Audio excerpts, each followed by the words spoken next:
Le philosophe pythagoricien Platon laissa énigmatiquement entendre qu'il y avait une clé d'or unifiant tous les mystères de l'univers. Cette clé d'or retournera dans le temps et une fois de plus par l'exploration. La clé d'or est l'intelligence du Logos, l'origine du son originel Om. On pourrait dire qu'il s'agit de l'Esprit de Dieu. Vu que nos sens sont limités, on ne peut observer que la manifestation extérieure des mécaniques cachées de l'autosimilarité. L'origine de la symétrie divine est le plus grand mystère de notre existence.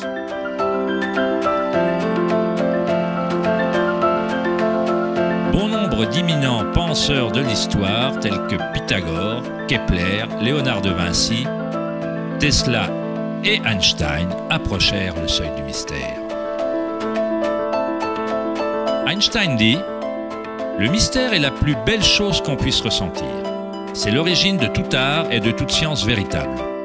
Celui qui ne ressent pas cette émotion, qui ne parvient plus à faire une pause pour s'émerveiller et se laisser impressionner, ne vaut pas plus que la mort. Il a les yeux fermés. » Nous sommes comme un enfant entrant dans une énorme bibliothèque pleine de livres en langues différentes. L'enfant sait que quelqu'un doit avoir écrit ces livres. Il ne sait pas comment. Il ne comprend pas les langues dans lesquelles ils sont écrits. L'enfant a la vague impression que ces livres sont arrangés selon un ordre mystérieux, mais il ne sait pas comment. Et c'est d'après moi l'attitude la plus intelligente d'un être humain envers Dieu. On voit un univers arrangé à merveille et obéissant à certaines lois. Nos esprits limités ne parviennent pas à comprendre la force mystérieuse qui déplace les constellations. Chaque scientifique qui approfondit l'univers et chaque mystique qui fait une introspection profonde finit par être confronté à la même chose, la spirale originelle.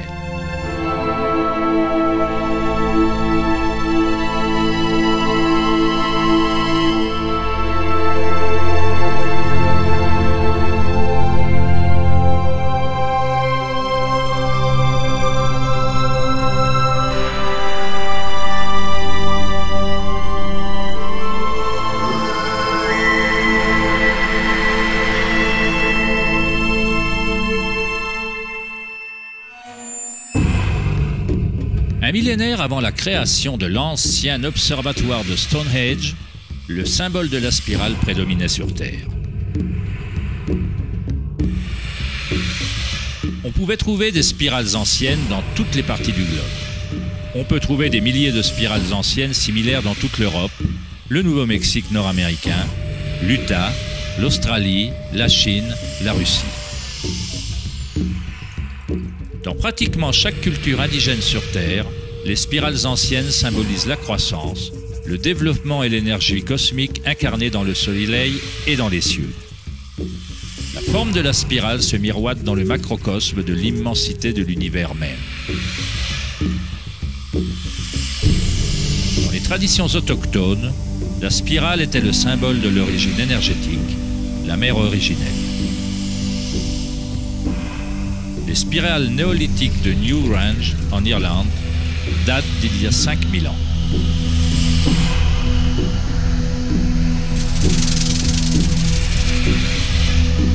Elles datent de 500 ans avant la grande pyramide de Gizeh et sont tout aussi énigmatiques pour les observateurs modernes. La spirale remonte à un moment de l'histoire où les humains étaient plus reliés à la Terre, aux spirales et au cycle naturel. Une période pendant laquelle les humains s'identifiaient moins aux pensées. La spirale est ce que nous percevons comme étant la torsion de l'univers. Prana, ou la force créative, fait tournoyer Akasha dans un continuum de formes solides. Trouvée à tout niveau entre le macrocosme et le microcosme, de galaxies spirales à des systèmes météorologiques, à l'eau de votre baignoire, à votre ADN,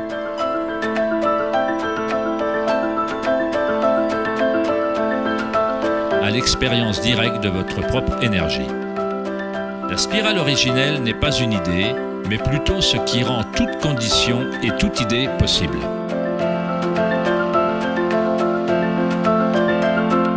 On trouve des types variés de spirales et d'hélices dans le monde naturel. Des escargots, des coraux,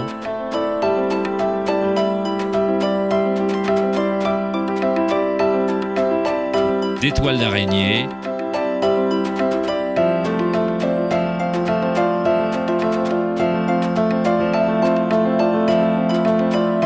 des fossiles,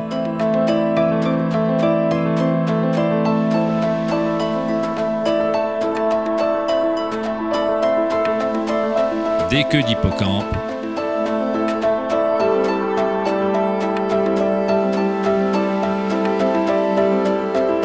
des coquillages. De nombreuses spirales présentes dans la nature peuvent être identifiées comme des spirales logarithmiques ou des spirales de croissance. Plus on s'éloigne du centre, plus les éléments de la section s'élargissent. Comme le collier de perles d'Indra, les spirales logarithmiques sont similaires à elles-mêmes ou holographiques, si bien que les caractéristiques de chaque élément se reflètent dans le tout. Dans l'ancienne Grèce, il y a 2400 ans, Platon considérait que la proportion géométrique continue était le lien cosmique le plus profond. Le nombre d'or ou la proportion divine est le plus grand secret de la nature. Le nombre d'or est la proportion telle que le rapport de A plus B est à A, ce que le rapport A est à B. Pour Platon, l'âme du monde s'unit dans une résonance harmonique. On peut observer un modèle pentagonal similaire à une étoile de mer ou à une tranche de Gombo dans la trace que la trajectoire de la planète Vénus dessine dans le ciel nocturne sur une période de 8 ans.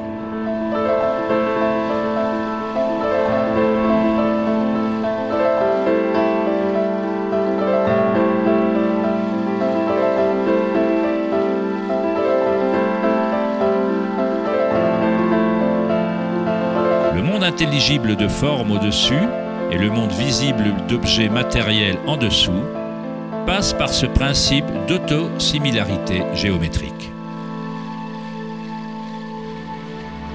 Des modèles de spirales autosimilaires aux choux romanesco, aux spirales de galaxies, la spirale logarithmique est un modèle invariable et parfait.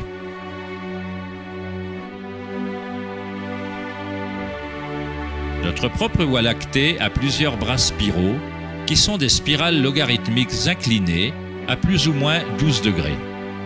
Plus la spirale est inclinée, plus sa rotation est serrée. Lorsqu'on visionne la croissance d'une plante en accéléré, on constate qu'elle danse selon la spirale de vie.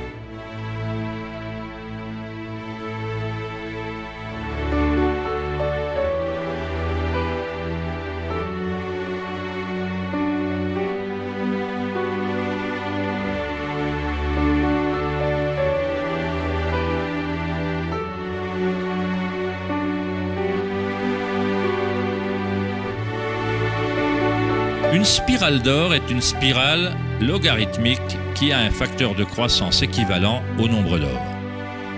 Le nombre d'or est une relation mathématique particulière qui se répète dans toute la nature. Le modèle observable suit ce qu'on appelle la suite ou la séquence de Fibonacci. La suite de Fibonacci révèle que chaque terme est la somme des deux nombres précédents. Le mathématicien et astronome allemand Kepler découvrit qu'on peut observer les modèles de spirales autosimilaires dans la manière dont les feuilles sont disposées sur la tige des plantes, ou dans la disposition du fleuron et des pétales des fleurs. Léonard de Vinci observa que l'espacement entre les feuilles suivait souvent des modèles de spirales.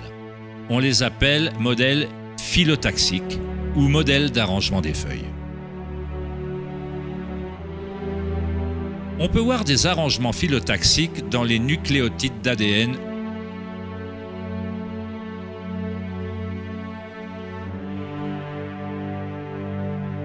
auto-organisés et dans tout, des arbres généalogiques de lapins reproductifs aux pommes de pin, aux cactus, aux flocons de neige, en passant par de simples organismes tels que les diatomées. La diatomée est un des types de phytoplancton les plus courants. De simples organismes monocellulaires nourrissant d'innombrables espèces dans la chaîne alimentaire.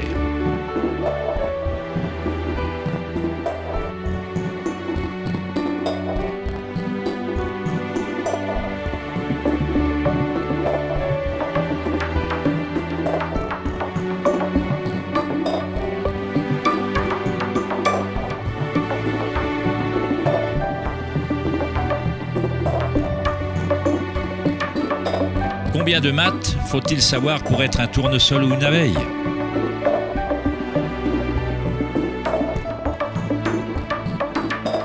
La nature ne consulte pas le département de physique pour faire pousser des brocolis.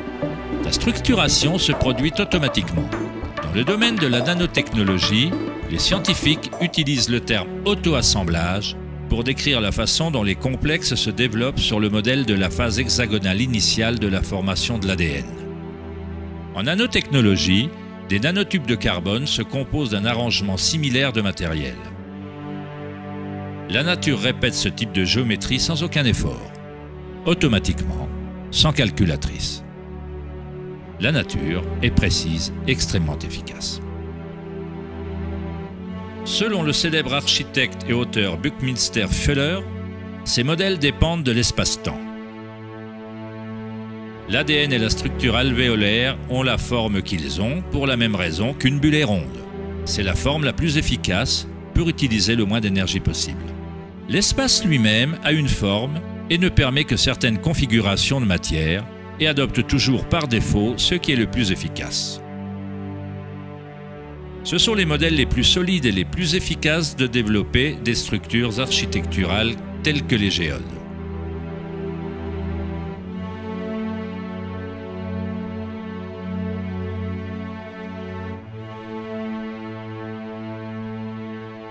Les modèles de spirales logarithmiques exposent les plantes de façon maximale pour leur pollinisation par les insectes, pour le soleil et la pluie, et leur permettent d'acheminer de l'eau vers leurs racines avec efficacité.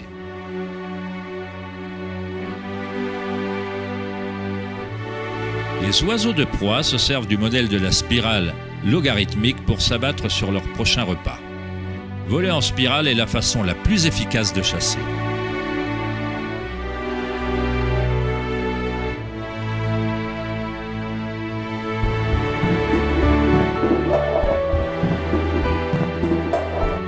La capacité de matérialiser la spirale de vie d'Akasha, d'Encens, est liée à la capacité de percevoir la beauté et la symétrie dans la nature.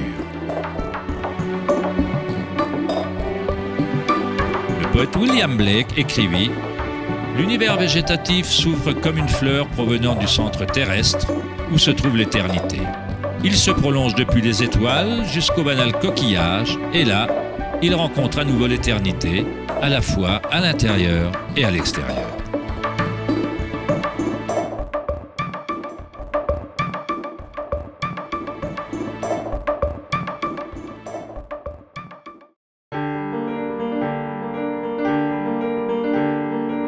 L'étude des modèles de la nature n'est pas une science très courante en Occident, mais en Chine ancienne, elle était connue sous le nom de Li. Li reflète l'ordre dynamique et le modèle de la nature.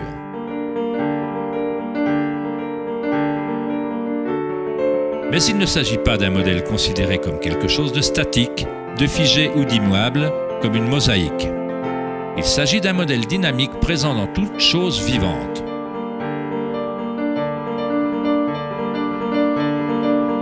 Les nervures des feuilles,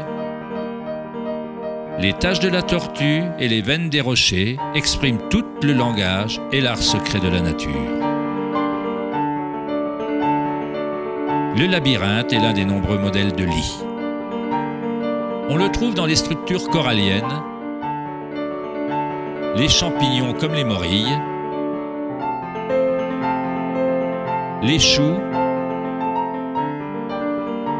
et le cerveau humain.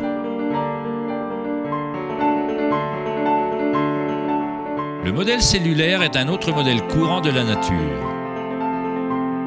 Il y a une myriade de structures cellulaires différentes, mais elles sont toutes ordonnées selon leur raison d'être et leur fonction.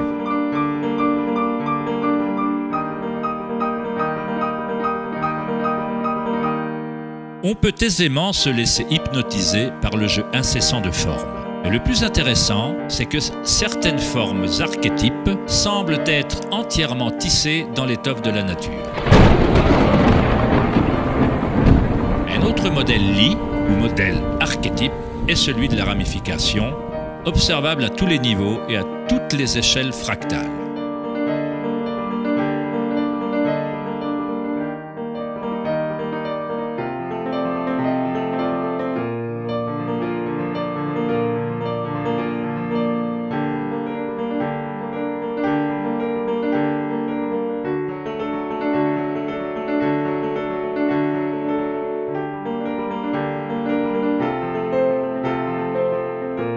Prenez par exemple l'incroyable image de la simulation produite par un superordinateur, appelée simulation du millénaire, montrant la distribution de la matière noire dans l'univers local.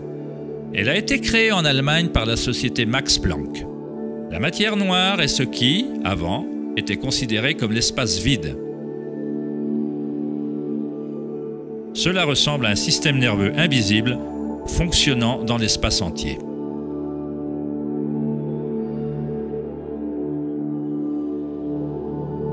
L'univers ressemble littéralement à un cerveau géant.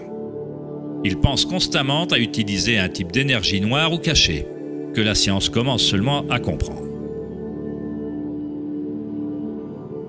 Une énergie inconcevable traverse cet immense réseau, fournissant l'élan nécessaire à l'expansion et à la croissance de l'univers.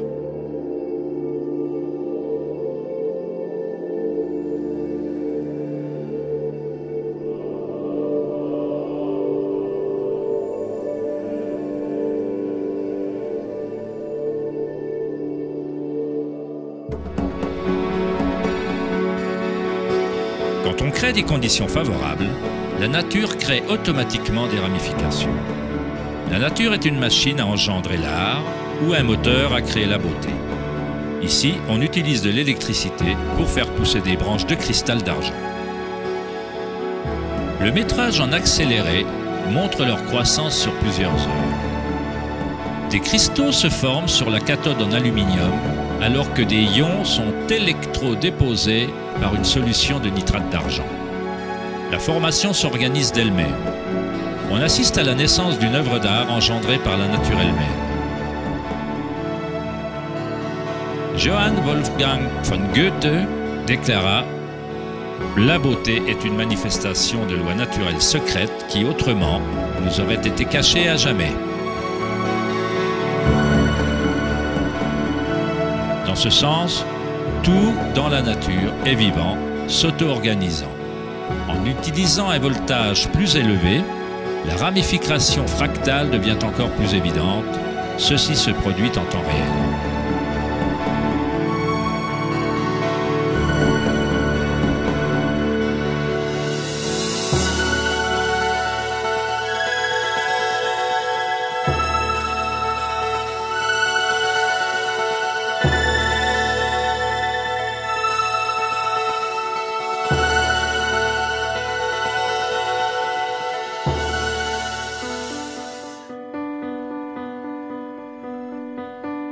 On trouve des structures et des modèles similaires à un arbre dans tout le corps humain. Les systèmes nerveux connus par la médecine occidentale existent, bien entendu. Mais dans la médecine chinoise, ayurvédique et tibétaine, les méridiens énergétiques sont essentiels à la compréhension du fonctionnement du corps. Les nadis, ou les méridiens énergétiques, forment des structures similaires à un arbre. Un examen post-mortem ne révélerait pas les chakras ou les nadis. Cela ne veut pas dire qu'ils n'existent pas. Il faut perfectionner la façon d'observer. On doit d'abord apprendre à calmer son propre esprit. C'est la seule condition pour commencer à observer ces choses par soi-même. En électricité, moins il y a de résistance dans un fil, plus il est conducteur d'énergie. En cultivant la sérénité par la méditation, on crée un état de non-résistance dans le corps. Prana, ou Chi, où l'énergie intérieure est simplement notre vitalité intérieure, ce qu'on ressent quand on amène sa conscience à l'intérieur du corps. Les fils conducteurs subtils qui transportent prana, les nadis, à l'intérieur du corps, peuvent transporter de plus en plus d'énergie curative par les chakras. On renforce ces réseaux de fils en les utilisant, en laissant passer l'énergie. Où que soit l'énergie, ou chi, elle commencera à circuler et des liens physiques se développeront.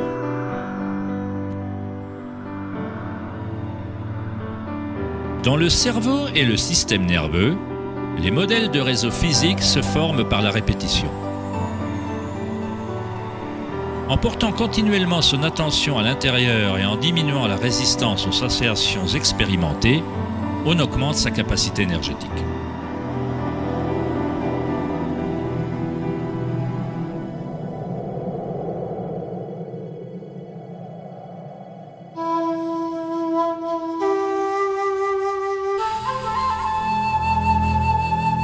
Dans le taoïsme, le symbole du yin et du yang représente l'interpénétration des forces spirales de la nature.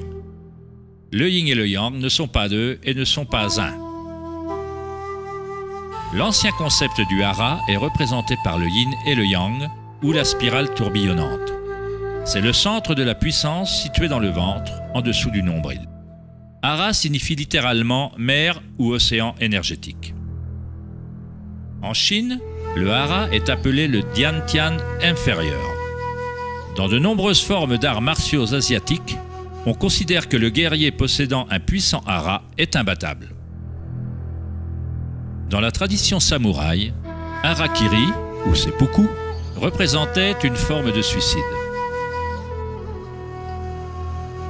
Cela signifie empaler son propre hara de manière à déconnecter le chi ou le canal énergétique.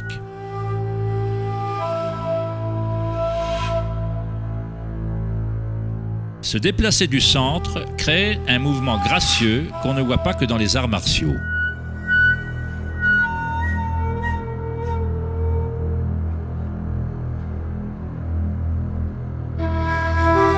Mais également chez les bons golfeurs et les danseuses du ventre.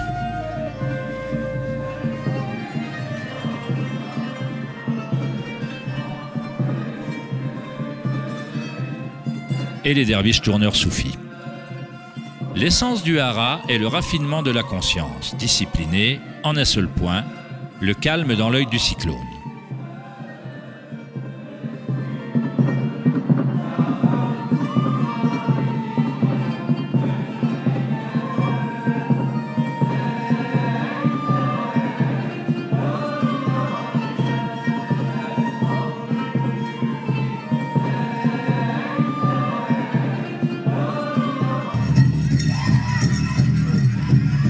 C'est l'intuition reliée à une source énergétique.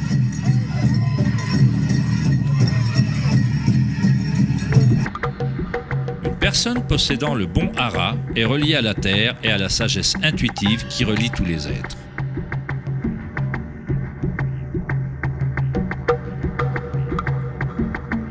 Penser avec son ventre, hara del Gandanasai, c'est puiser dans sa sagesse intérieure.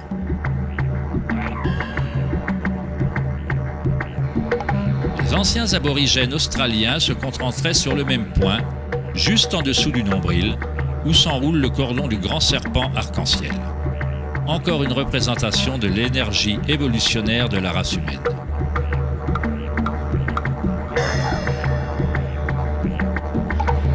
Qu'une nouvelle vie commence dans le hara n'est pas une coïncidence.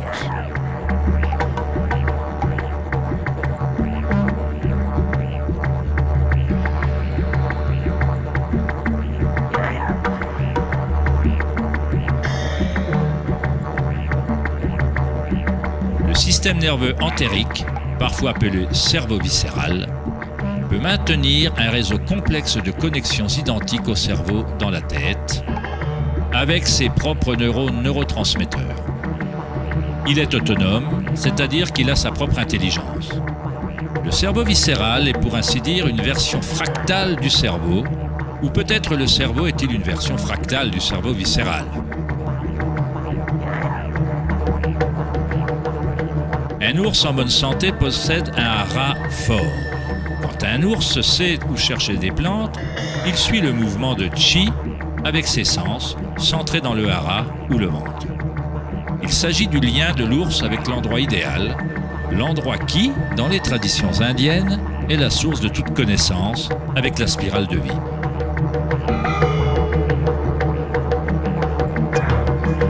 Mais comment les peuples anciens connaissaient-ils la spirale, alors que la science moderne commence seulement à reconnaître sa signification?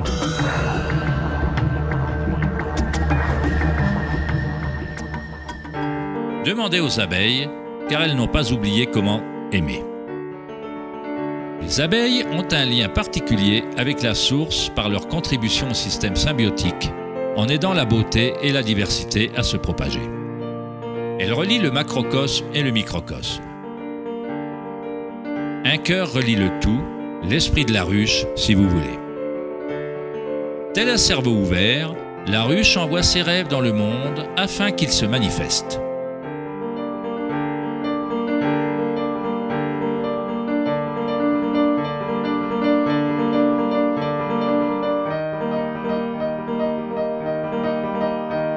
Dans la nature, de nombreuses créatures savent comment agir à l'unisson, se déplacer avec un seul esprit, dans une seule direction.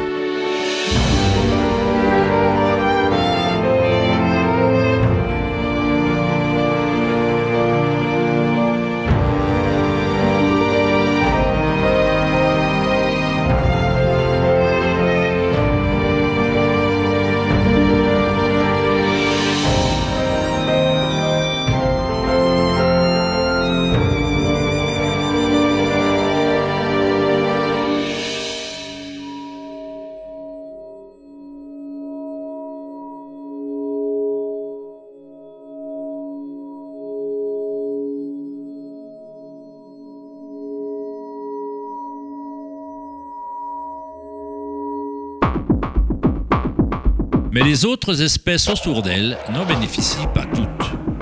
Par exemple, la locuste dévore tout sur son passage. Une locuste n'a pas d'autre choix que de se comporter comme une locuste. Elle ne produira jamais de miel et ne pollinisera jamais les plantes comme le fait la bière.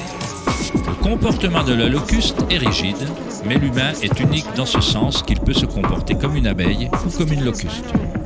On est libre de changer et de manipuler les modèles d'interaction avec le monde. On peut exister en symbiose ou en tant que parasite.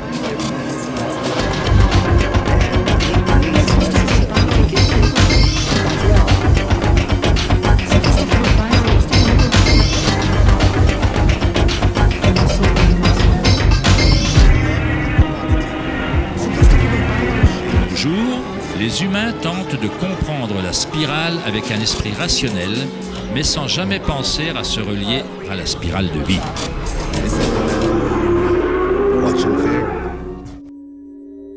On a toujours été reliés.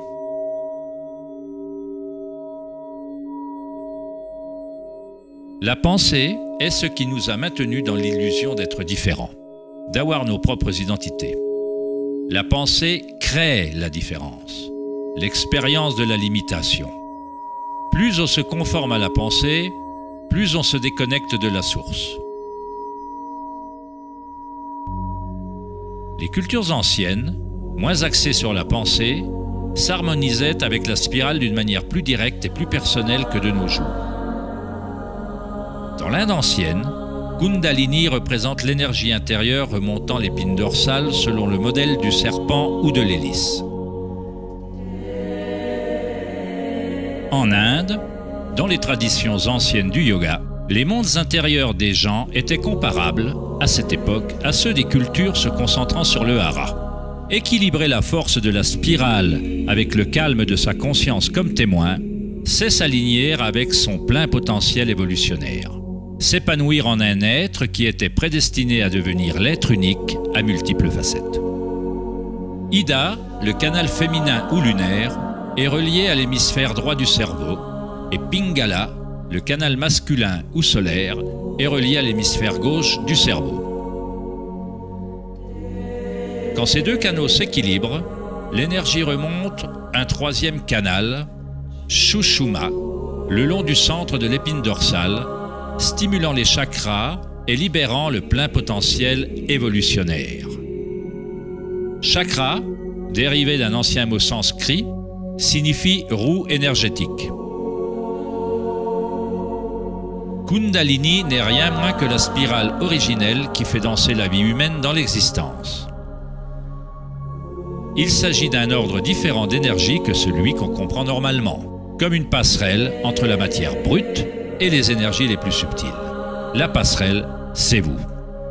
Kundalini n'est pas une énergie qu'on impose par la volonté, les efforts ou les frictions. C'est comme faire pousser une fleur.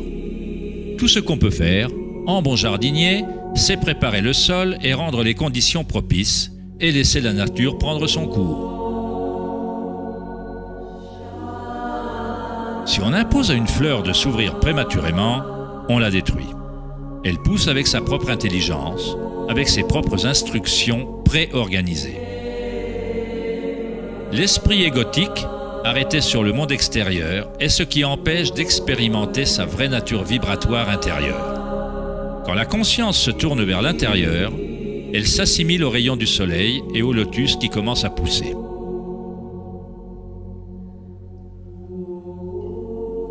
Alors que Kundalini s'éveille en soi, on commence à voir la caractéristique de la spirale en toute chose. Dans tous les modèles à l'intérieur et à l'extérieur, la spirale est le lien entre les mondes intérieur et extérieur.